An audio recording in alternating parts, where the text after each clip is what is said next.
The Arctic Circle. Deep under the ice sits one of the biggest reserves of natural gas known to man.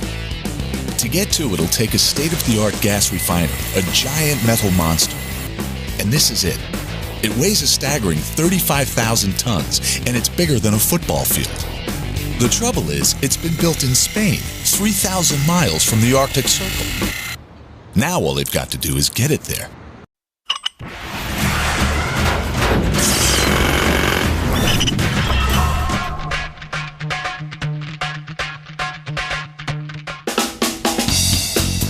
It's an epic engineering challenge. How do you move a colossal gas rig weighing thousands of tons from the south coast of Spain up to the frozen Arctic Circle? To start, you need the world's first ever floating gas refinery. It's got to float so that it can be picked up by one of the world's biggest cargo vessels. And the only way the cargo vessel can get it on board is by sinking under the water. When it comes back up, the rig's on top, ready to be carried to the Arctic Circle. Sounds crazy, but that's the idea. To pull it off, all you need are some brilliant engineers with a lot of nerve. Rafael Rodriguez is a senior marine engineer from Madrid. It's her job to get the giant rig to float and to keep it afloat. If she gets it wrong, $400 million worth of industrial kit sinks to the bottom of Cadiz Harbor. Domingo Paz Marino, engineer and deep-sea diver, is responsible for the lives of 12 men.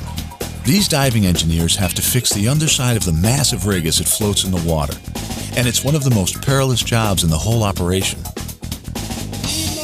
Arnie Reed is the man with the daunting job of getting the world's most expensive gas refinery onto the world's largest and strangest heavy lift vessel. One wrong move and he loses both ship and rig.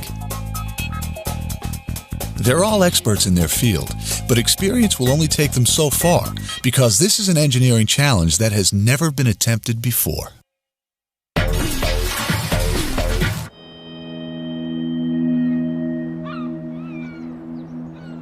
Hammerfest in the Arctic Circle.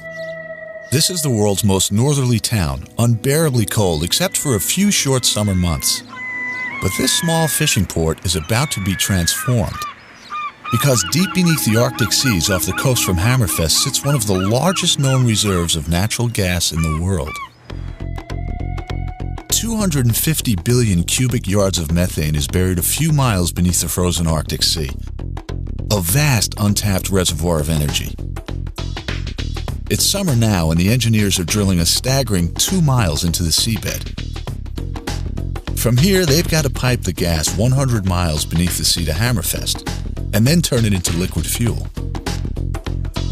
To do that, they need the largest and most advanced gas refineries ever built. But here's the problem. How do you construct a giant, high-tech gas plant in the biting Arctic winter when the temperature is freezing cold? You don't. You build it in Spain.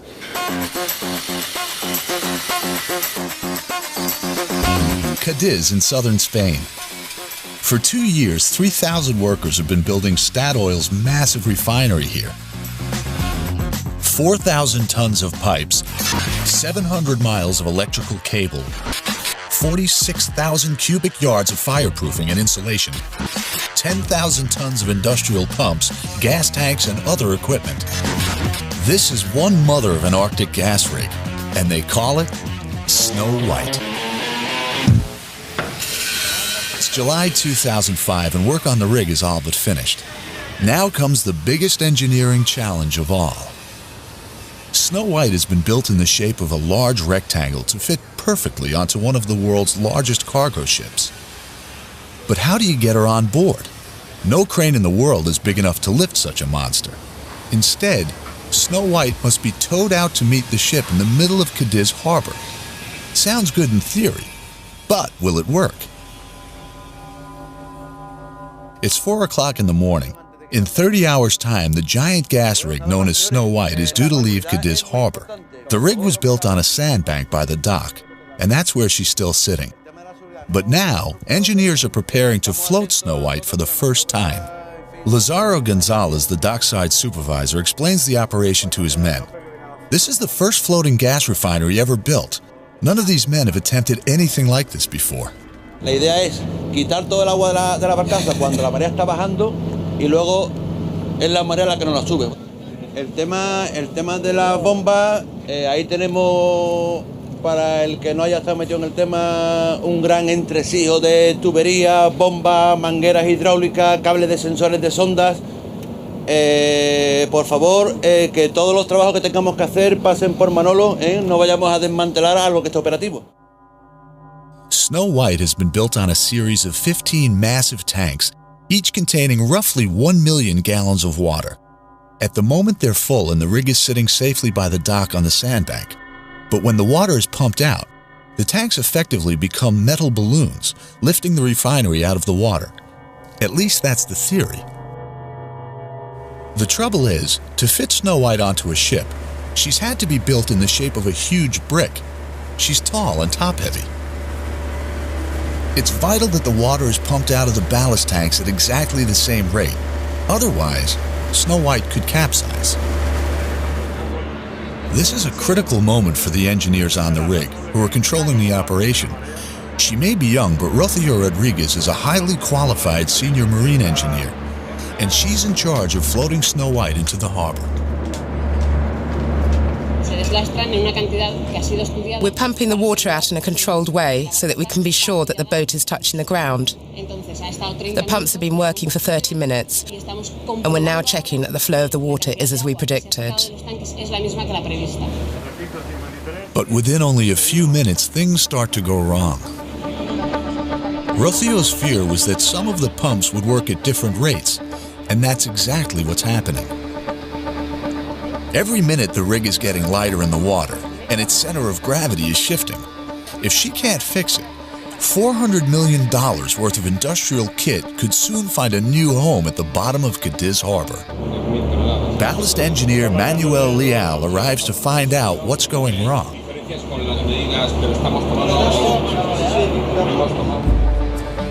She calls Lázaro, the dockside supervisor, to tell him the problem. His dock workers would have to use massive ropes to secure the rig if it got into difficulties. Están con los tres, con todas.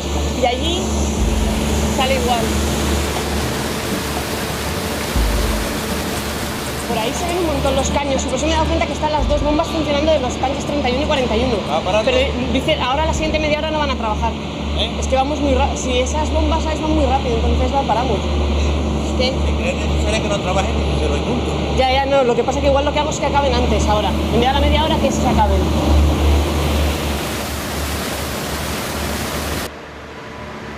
Shutting down the pumps has bought Rocío some time, but she hasn't got long. It's only 6 hours before high tide, and with half-empty ballast tanks, Snohvit is sitting light in the water. As the tide comes in, the rising water is likely to lift the rig off its sandbank, whether it's properly balanced or not.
They don't know whether Rocío has managed to float the rig, but then they've got worries of their own. Statoil's precious gas refinery has been designed in the shape of a giant brick to fit exactly onto the Blue Marlin, but this makes it tall and top-heavy, and this makes the crew of the Blue Marlin nervous. Because when Snohvit comes on board, the rig and the ship will share the same fate. If one keels over, they both go down. And if you're sitting tall and top-heavy in the water, you have one thing to worry about above all else. This is one of the windiest stretches of coast in the Mediterranean. It enjoys plenty of sun, but it's also exposed to the full force of the Atlantic gales. That's terrific if you're a wind or kite surfer, but it's a real headache if you're an engineer trying to float a tall gas rig out into the harbor.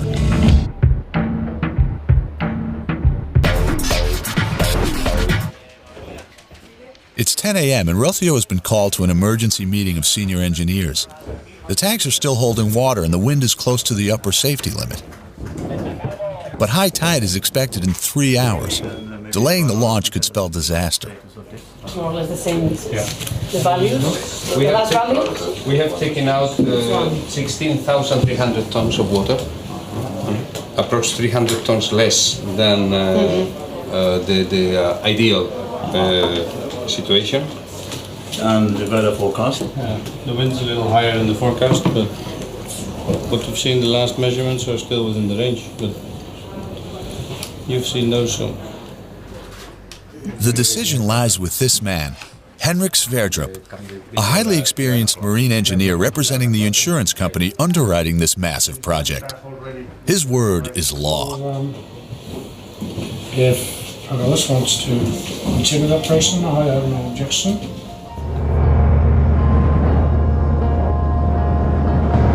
But as they've been meeting, the wind has been picking up. It has now reached nearly 30 miles per hour, which is over the safety limit. Snohvit sits tall in the water. Once she's floating free, she'd be almost impossible to control in high winds. The barge is 156 meters long. From the waterline and up, we are talking about 45 meters. So you have an extreme large sail area. So the wind is really the factor here, which you have to have control over. The wind is too strong to go, but Snohvit's ballast tanks are half empty and the tide is rising fast. To make matters worse, there's no sign of the pilot tugs which must steer the rig if she starts to float. Rocio calls the harbor master. Hola Ángel, mira que estamos aquí, está aumentando bastante el viento. Entonces era para ver cómo lo veía, si es posible o no la maniobra, porque ya estamos, la barcaza ya tiene que flotar, no podemos mantenerla varada. Sí, llaman a prácticos, pero es que no estaba ni Carlos ni Luis. Dile de todos modos, coméntaselo, que es muy urgente, porque es para saber qué hacemos.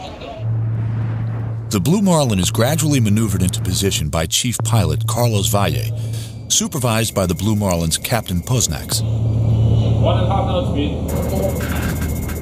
This extraordinary vessel has a revolutionary design, enabling it to carry phenomenal loads. Its hull contains 71 ballast tanks. Using a series of huge 2.5-ton pumps, the tanks are flooded. The whole ship then sinks 10 yards beneath the waves, so that a load can float above the submerged deck. Once the gas plant is exactly in position, the captain will start to pump out the tanks, lifting the ship back out of the water with Snohvit on top.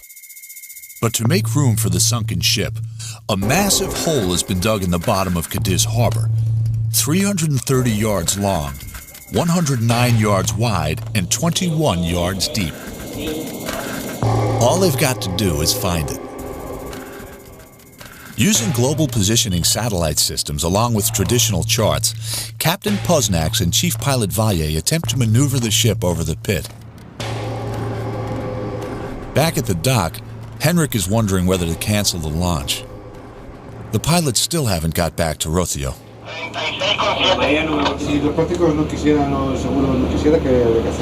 Esperar a la marea para bajarla. Ir inundando tanques. Es que ya no podemos parar. Rocio thinks they've already gone too far to pull back. Whatever they do now, the barge will float at high tide. She can only hope that the wind dies down. Whatever happens to the rig, the captain of the Blue Marlin has to be ready. As the nose and stern of the ship move directly above the trench, the Marlin's massive anchors are dropped one by one. According to the ship's sophisticated electronic systems, they're right on target.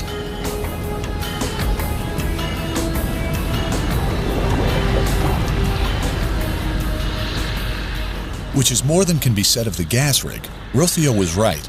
As high tide approaches, the decision has been taken out of their hands. The launch is on.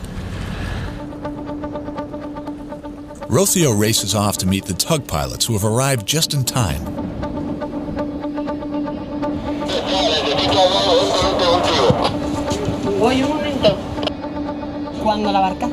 When the barge is floating, it's ours. When the tugs are connected and the movement starts, it's the captain who's responsible. Heinrich is nervous of the strong wind and is demanding an additional pilot tug for safety. You keep the fifth one here. Do you like everything right now? I don't want him here now. I want when we start. I want all over here. Thousands of workers have spent more than 3 years of their lives building Snohvit. And now it's time to say goodbye. It's the end of a job, a moment of satisfaction, sadness, and a certain tension.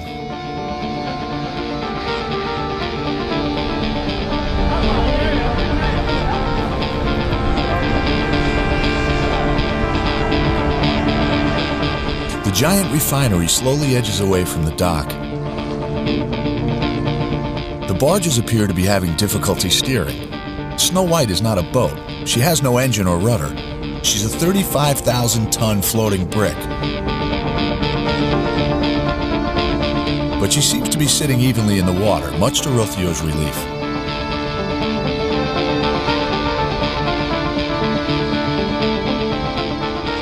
The first leg of its voyage, the rig will travel just 330 yards to a temporary berth to allow a diving team to inspect the hull. Los dos cabos primero que largamos son que vamos a tirar a tierra son el 5 y el 10. Tiramos la primera gaza que enganchamos en volardo en tierra, y luego la segunda gaza. But as they get underway, there seems to be a great deal of confusion over how Snohvit should be moored when she gets there. 5 y 10, el número que nos dais no lo tengo yo aquí puesto.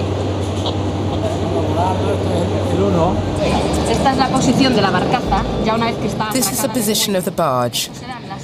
Once it's moored, these are the 6 defences, which will protect the barge. And these are the ropes that will tie it up and secure it against the dock to prevent any movement of the barge. La estancia número 10 va al volardo número 3.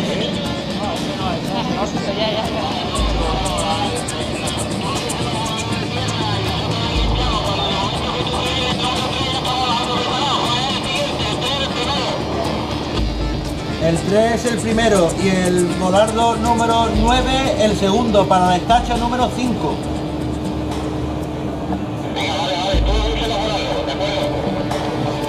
Los primeros son el 3, volardo 3 y volardo 9, perdón, volardo 3 y volardo 9. No, que vamos para acá ya en el muelle de la cabecera sur, que se llama. We're going to dock over there. There are some cylindrical buffers where the barge will be moored. There are 6 of them to support it. In 20 or 30 minutes, the barge will come alongside the dock. The impact has to be gentle so that the barge isn't damaged. The challenge now is to stop the refinery smashing into the dock. The chief pilot, Carlos Valle, is in charge at the stern of the vessel, the section that will be moored first. Carlos has to ensure each mooring rope is secured correctly and to coordinate the 5 tugs to stop the rig from hitting the key buffers too hard. Cargazos por largo hacia la rampa Rorro, con fuerza.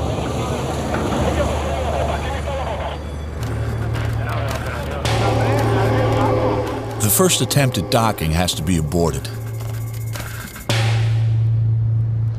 The barge veers off course and Carlos orders the docking operation to start again.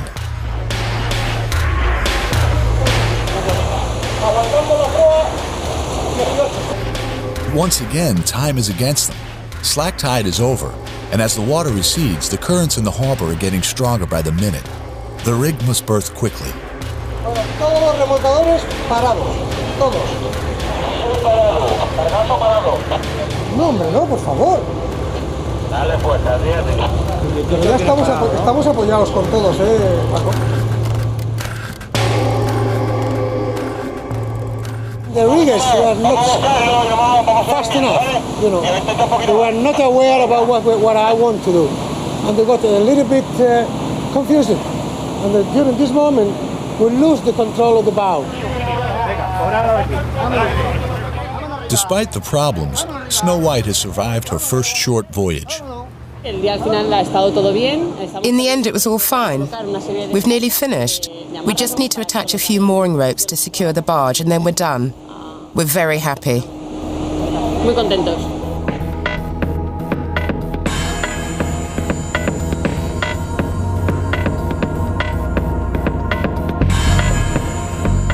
Since Snohvit is now finally floating, it's possible to inspect beneath her hull for the first time. There's only 3 yards clearance beneath the hull at this dock. Barely room for a team of divers to do their job.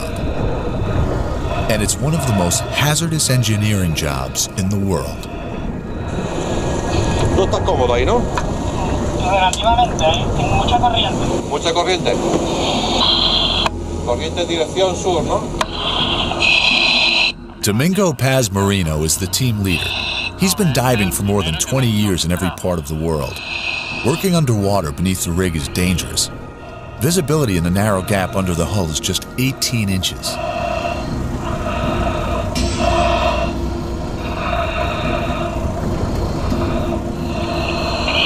El primero que tú vas a ver entonces es el longitudinal, ¿no? Es transversal, de manga. De manga a manga, transversal. The team's main task is to check out 480 large metal bars which are welded to the bottom of the rig.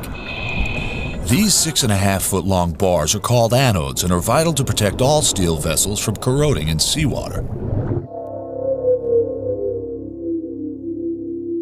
A small electrical current is passed through each anode. The charged metal now attracts oxidization from the vessel, which means the anode rusts, but not the hull itself. The anodes are designed to have a lifespan of 50 years. The engineers fear that some may have been damaged during the plant's construction. If there are any loose anodes, we have to cut them off, or they will damage the deck of the Blue Marlin or our barge. The good anodes are marked with a long cable tie to avoid confusion when the damaged ones come to be removed. So far, we've found 3 loose ones, and after confirming with Statoil, we will mark them and then continue checking. Such engineering tasks are straightforward enough on land, but when you're diving beneath a giant hull, the smallest problem can be life-threatening, as one of these divers is about to find out. Jan Erling Nakestad, the diving coordinator for Statoil, arrives at the rig. He's come to check on progress, but he's especially concerned about the safety of the divers. How are you, my friend? Okay? Everything's okay. The greatest worry with this kind of diving is air supply. Snohvit is the size of 1.5 football fields, and once you're underneath, working in pitch black against strong currents, it's easy to become disorientated. If there's any problem with the breathing equipment, it's almost impossible to get out in time.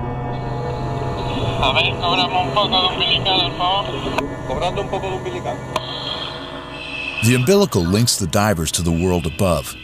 It's the lifeline which pumps down oxygen and nitrogen to the divers. The mix has to be just right, and so does the pressure. It also carries television pictures and sound up to Domingo as he guides them through their tasks. Yeah, check one of those ones, but only one. He can select it himself. Álvaro. Espera, mira, límpiame la conexión de la patilla soldada. Ahí, donde tienes el dedo. Sí, está perfecto, pintado, no hay pieza, no hay corrosión y la soldadura se ve bien, vamos, que no presenta ninguna anomalía. Suddenly, one of the divers seems to be in difficulty. His oxygen feed appears to be failing.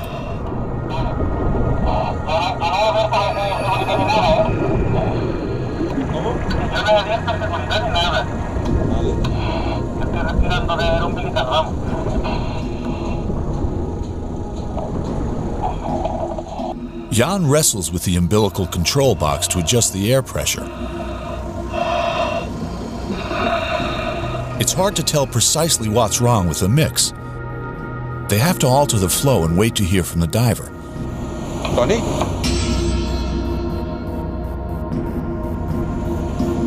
Tony, tú estás bien, ¿no? Tony? Ya sí.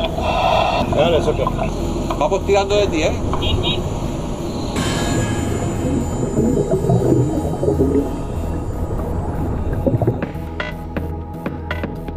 Out in the harbor, the Blue Marlin is preparing to take on its load tomorrow morning. Members of the crew are checking the heavy wooden runners which have been attached to the deck. These are meant to support the rig and protect the anodes on the base of its hull. Tonight, Captain Posnax must sink the Marlin, an operation that takes 8 hours. The ship only arrived at dawn, but there's no time to spare. С проверяющим, я думаю, что они там творят. Хорошо, ясно.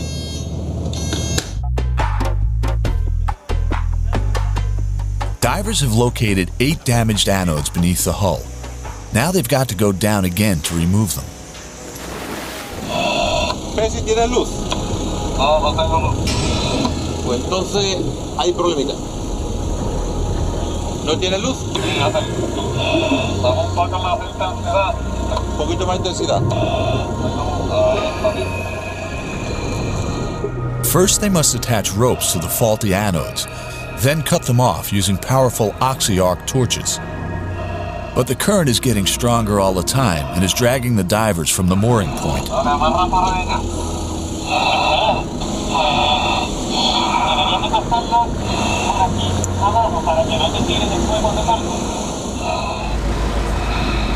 The men are finally ready to start burning off the anodes. Pesi, cuando tú me digas, yo tengo todo, está todo arrancado, ¿eh? Te doy corriente. Vale, dame corriente. Corriente. ¿Acordando? Más intensidad. Cutting through thick steel is tough enough on the surface, but it's a nightmare when you're in a narrow gap underwater in pitch black, and they're working against the clock. ¿Cayó? Ok, perfecto. Todo cortado. It's 3 a.m. The Blue Marlin is submerging into Cadiz Harbor. Its deck is sinking steadily beneath the surface. The marine engineers from Cadiz have never seen anything like this before. Andy, Michael. Yes. 20. The buoy is in place when they were yesterday night or this night. All 4 buoys in place now. With the Marlin's hull submerged, Captain Posnax checks that marker buoys are in place. A giant invisible cargo ship hidden just beneath the surface poses an unusual hazard to any unsuspecting vessels crossing the harbor. It's 4 a.m. now. Rothio and other key players have gathered on the dockside. Among them is Arnie Reed, Captain Posnax's boss. He's a former sea captain himself and is here to supervise the loading and safe delivery of the Marlin's valuable cargo. Snohvit is due to leave dock at 6:30 a.m. and the rig's builders, Drogados, finally transfer responsibility for the world's first floating gas refinery. Anyway, too time. No problem. Rothio Rodriguez's work is done. It's too early to celebrate, but she's clearly relieved. For this young engineer, it's mission accomplished. But for Captain Reed, the challenge is only just beginning. The rig is ready to start its journey. It's 6:30 now, and slack tide is in 2 hours' time. Take off. Docking with the Blue Marlin must be completed as the tide turns, when the water is at its calmest, a window of just 30 minutes. Last-minute nerves and a quick panic over which end of the rig is which. No, los prácticos saben que la proa es eso y la popa es esto, sí. No, están correcto cada uno.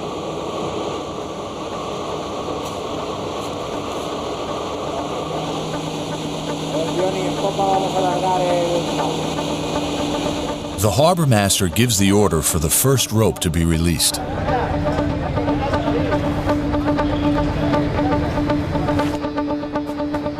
The rig, guided by 5 pilot tugs, slowly inches away from the dock once more. After 7 years of planning and 2 years of building, Snohvit finally starts her journey north. Bueno, Blue Marlin, vamos ya navegando para allá, ¿nos veis? 40 para salir, popa enfilada con el muelle norte de posición. Podemos poner rumbo ya tranquilamente. The early light reveals the Blue Marlin sitting low in the harbor. On board, Captain Posnax makes his final checks. Snohvit is floating perfectly in the water. Rothio's calculations appear to be spot on. Although Snohvit is sitting well balanced, she's moving slower than expected. If they miss slack tide, the strong currents will make the loading operation extremely dangerous.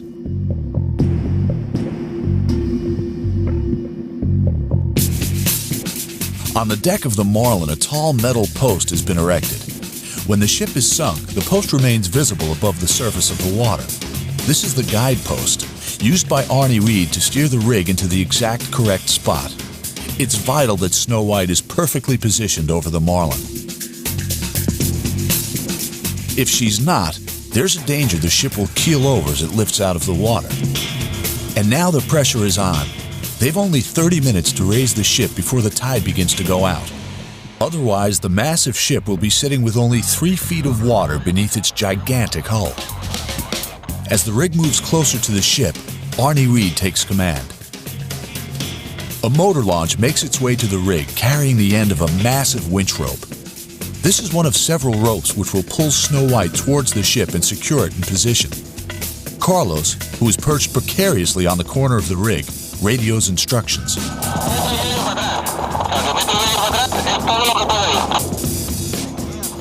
Snohvit is now being gradually winched towards the Marlin. If anyone slips up now, 35,000 tons of gas refinery will rip apart the bridge or stern of the ship. It's going to be a tight squeeze. Pilot, this tug must slack the line. Let this tug go. He cannot control his line. Let it go. Yeah, let it go. Arnie issues frantic commands to the rope handlers in an effort to winch the giant rig into the right position without damaging it or the ship. Despite the size of the ropes and the enormous weight of the refinery, this is a delicate rigging operation, and with the end of slack tide, the current is getting stronger all the time. Hold number 7, we're moving. Don't slack on number 7. Just it's tight. Number 7 is on the brake. Hold number 1 also. Hold number 1. A second guidepost indicates that the rig is almost in position over the Marlin. Heave number 4, heave number 4. Before the rig drifts off center, Arnie must secure it. This is a delicate rigging operation. The ropes are expected to take the massive 35,000-ton load which is moving with the currents. Arnie and the crew are also feeling the strain. No, come back to this one. Run, come back to this one. Primero.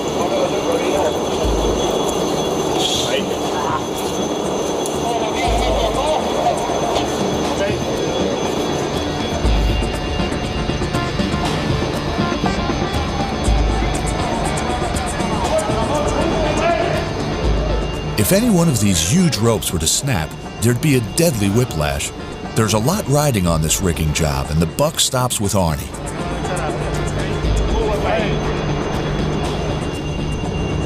Put it on the brake and connect the other one. Finally, the ropes are secure. One last nervous check of the guidepost. In theory, Snohvit is right where she should be. The time has come. Captain Posnax gives the order to raise the ship out of the water.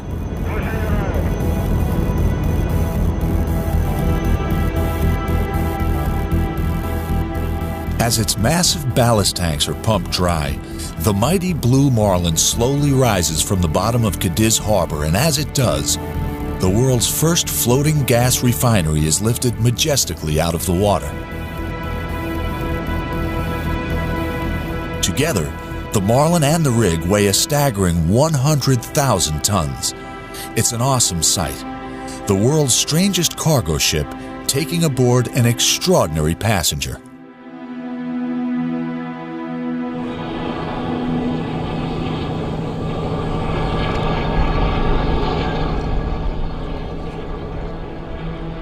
The fates of Snow White and the Blue Marlin are now inextricably linked, and it's time for them both to embark on their historic voyage. This state-of-the-art gas purification plant will travel on one of the world's largest heavy-lift vessels, up the Atlantic coast of Spain and France, through the English Channel, into the North Sea, and into the Norwegian Sea, finally docking 11 days later, if all goes well, at Hammerfest in the Arctic Circle. The Marlin makes stately progress up the coast of Portugal, but as the voyage goes on, it'll become more difficult. Her journey will take her through treacherous waters. The forbidding English Channel, North Sea, and the Norwegian Sea are all busy shipping lanes, and they're all subject to strong winds and storms.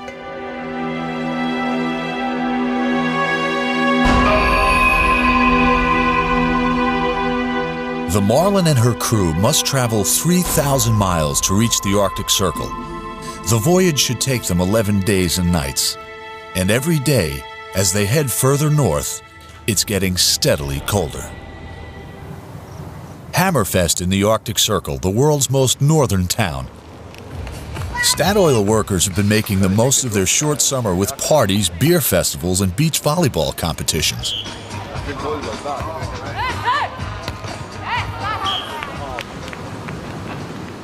They've already prepared much of the Statoil gas processing plant, and now they're waiting for the final piece in the jigsaw, the giant gas refinery known as Snow White, built in Spain and finally making its way towards Hammerfest on the cargo ship the Blue Marlin. After 11 days at sea, the Marlin, weighing 100,000 tons with its massive load on board, finally moves into view around the fjords. They prayed for a calm passage, and their prayers were answered. Now comes the final engineering challenge.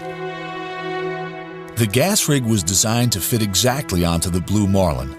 Now it must be offloaded and fitted into its final resting place, this rectangular dock, connecting it with the rest of Statoil's Arctic gas processing plant.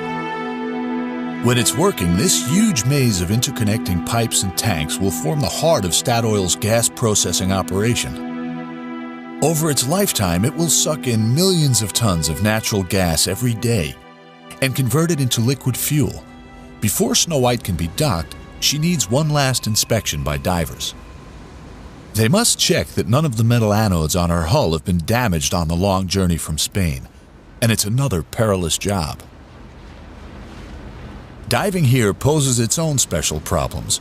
The water temperature is far colder than in Spain, and the Arctic currents are very strong. Yet the diving engineers must stay under the rig for as long as 3 hours at a time. To survive, the divers have to wear dry suits 2 inches thick, lined with platinum. The fjord is also incredibly deep. Before they can swim beneath the rig, it must be offloaded from the Blue Marlin.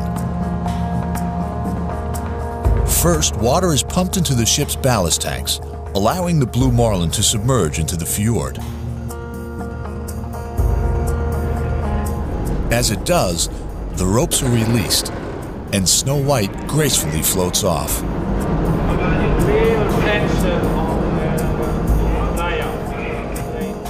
Arnie Reed breathes a sigh of relief. His job is done. The divers have already started checking the anodes on the hull.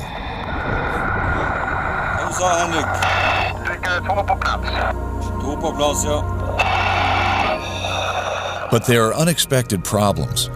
Many of the heavy wooden beams from the deck of the Marlin have attached themselves to the rig. The currents beneath the hull are also proving to be dangerously strong. Øystein, du må også være obs på hvis det noen sånne plankebiter eller trepute. Ja, det må du være litt obs på når du svømmer. Some of the massive beams are falling from the rig. Others must be cut off, but in the fast-moving waters they pose a serious hazard to the divers. As the tide comes in, a simple operation becomes complicated. A diver returns, exhausted after 2.5 hours battling the icy currents.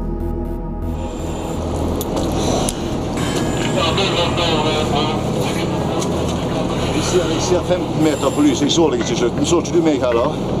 Nej, men jag tror att jag flyttade mig fram och jag kände bara dra i ambiliken, så flyttade jag mig fram och 2 anoder, så att det var slut. Men nu, det 3 sista räcken, så är alltså strömmen tar en ränn nu där nere. Ja, visst, men strömmen kan inte göra någonting, utan jag... For the engineers at Hammerfest, this is the moment of truth. Snow White must be guided into her permanent home. 4 massive winches begin to pull 35,000 tons of floating gas refinery into dock. This is the most advanced gas refinery in the world. It cost a staggering $400 million to build. It took a lot of effort to get it here, and there's no room for error. Incredibly, there's only 2 feet of clearance on either side of the rig. The dock has been lined with wood, and the wood has been coated with a ton of grease. But will it be enough? The rig is moving surprisingly fast, and the wood is loudly cracking and splintering under the tremendous pressure.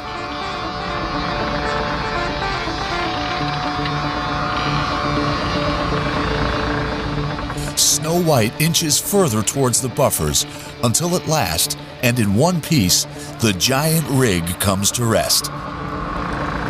The jigsaw is complete. They said it couldn't be done.